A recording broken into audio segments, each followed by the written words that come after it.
After losing the spotlight to a pack of rascally Rabbids, Ubisoft's limbless hero made a stunning comeback in 2011 with Rayman Origins, considered to be one of the best games in the series.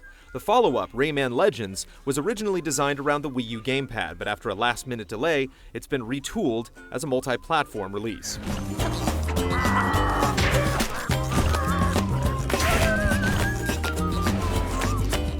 Rayman Legends is practically devoid of story. While the heroes were sleeping, someone came and kidnapped the blue folks known as Teensies. So it's time to get out of bed and get to work rescuing them. Instead of a map, levels in Rayman Legends are presented as a series of galleries. As you complete them and rescue Teensies, more locations and bonuses open up, soon allowing you to tackle most of the game as you'd like. Your actions are focused on running, jumping, and attacking, mastering character control with nuance and precision to tackle the deviously designed courses ahead of you. Like Origins, secret challenge rooms aren't that hard to find, typically hidden above or below the beaten path or behind a bit of scenery. But the game isn't about exploration as much as skill and timing.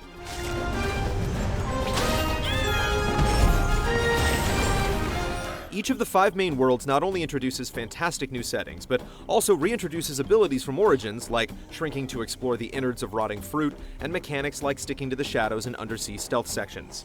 There's a rhythm and flow to the level design that makes it immensely satisfying. Harrowing chases put reaction times to the test, and the apex of the game's design comes in a handful of music-based levels, in which every jump, hit, and slide lines up to the beat of a song.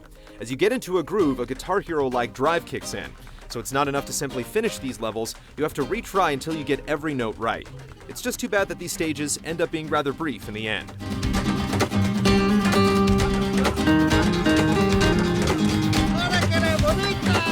Friends can easily drop in or out at any time for 4-player mayhem.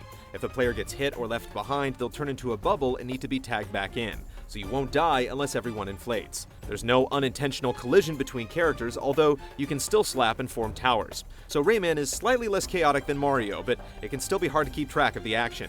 As a result, the deliberate, refined pace of the solo game becomes a steamroller of players brute forcing their way through a level, and half of you might not even understand what happened.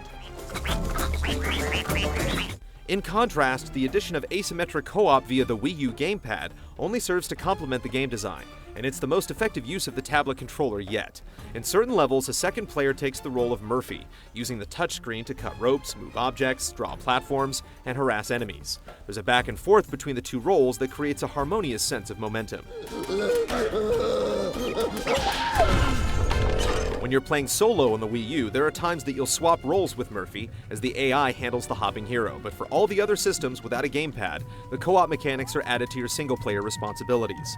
As you approach ropes to slash or strong men to tickle, Murphy will glide to those spots automatically, and you'll tap a button for him to interact. Where a player would draw paths, Murphy will fly in a circle, and you'll have to hold the button for him as he goes. It's another layer of timing to learn, and it can be tough in fast, tricky sections. It works for the most part and adds to the challenge, but it doesn't always flow, often reminding you that you're juggling 2 roles. Thankfully, if a second player is available, you can still delegate the job to them as they can bubble up and float above the fray, focusing exclusively on managing the mirth. While you can beat the game after completing about 50 levels, there's much more to keep you busy beyond that. Invasion courses have you revisit most of the previous levels, but with significantly different arrangements of obstacles and enemies, challenging you to beat the clock before Teensies strapped to rockets get launched skyward. There's a world of bonus levels to unlock, and by earning lucky tickets, you can even return to remastered versions of Rayman Origins levels. Rayman Legends also lets you test your skills against other players in daily and weekly challenges. Some task you with collecting batches of floating lums as fast as possible, some have you race to a finish line, and others present endless levels that test how far you can get without dying. Your accomplishments are then ranked on a leaderboard, but the thresholds for success depend on the competition. So you could start with a platinum trophy in the morning, only to get knocked down to gold or silver if enough players best your score by the end of the day. While the templates for these levels do get somewhat familiar, it's still great to be able to take on a fresh trial day after day.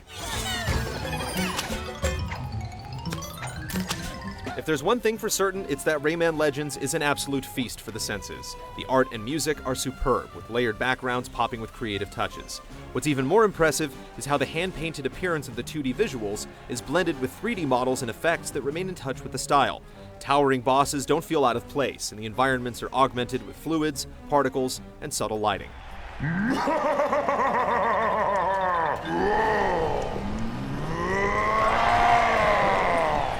Both visually and mechanically, Rayman Legends consistently sparks the imagination. The co-op play on the Wii U is something that really must be experienced, and while the implementation isn't a perfect fit on other platforms, it does little to hold the game back. While we certainly wouldn't advocate carbon copies, we hope Rayman Legends paints a vision for other 2D games to follow.